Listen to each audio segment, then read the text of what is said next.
পরিচয় এবং সাংবাদিক পরিচয় একটা চক্র বিভিন্ন অটোরিকশা ছিনতাই এবং বিভিন্ন ধরনের প্রতারণার কাজ করে আসছিল। তো এরই মধ্যে গত 25/4/2026 খ্রিস্টাব্দ আমরা একটা অভিযোগ জানতে পারি যে টিএমএসএস হাসপাতালের দিকে একটা অটোরিকশায় একজন অজ্ঞাতনামা যাত্রী উঠে সেখানে যাচ্ছিলেন এবং হাসপাতালে পৌঁছানোর পর সেখানে আর একজন অজ্ঞাতনামা যাত্রী এসে দুজন যাত্রী মিলিতভাবে কথা বলেন এবং এক পর্যায়ে তারা সেই সিএনজি চালককে তাদের পুলিশ পরিচয়ে দেওয়া একটা মাইক্রোবাস থেকে একটা চিঠি বা কাগজ নিয়ে আসতে বলেন। তো তিনি যখন সেই কাগজ নিয়ে আসতে যে রাজি হচ্ছিলেন না, তখন তাকে তারা ঝাড়ি দেয় এবং রাগান্বিত কণ্ঠে কথা বলে। তখন পুলিশ ভেবে তাদের কাছে একটা ওয়াকিটকিও ছিল, তখন সেই কাগজটা নিয়ে আসতে যায়।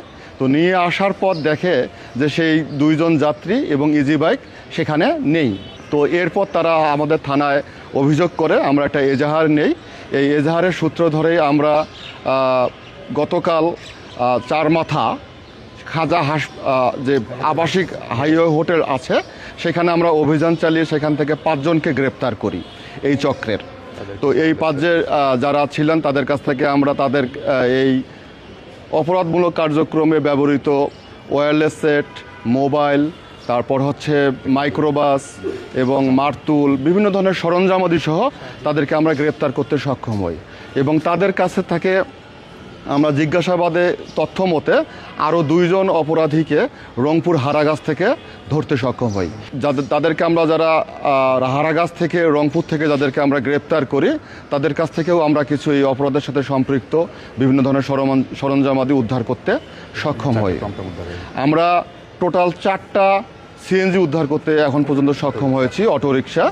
আমরা তাদের ধারা তথ্য মতে আমরা আরও অভিযান পরিচালনা করব এবং তাদের কাছ থেকে আরও যদি তথ্য পাই আমরা এই প্রতারণা করে যে সিএনজি বা অটোরিকশাগুলো ছিনতাই করা হয়েছে বা অপহৃত করা হয়েছে সেগুলো উদ্ধারের জোর প্রচেষ্টা চালিয়ে যাচ্ছি। যারা অপরাধী রয়েছে এর মধ্যে 4 জনের বিরুদ্ধে পূর্বের চুরি এবং দস্যুতার মামলা রয়েছে।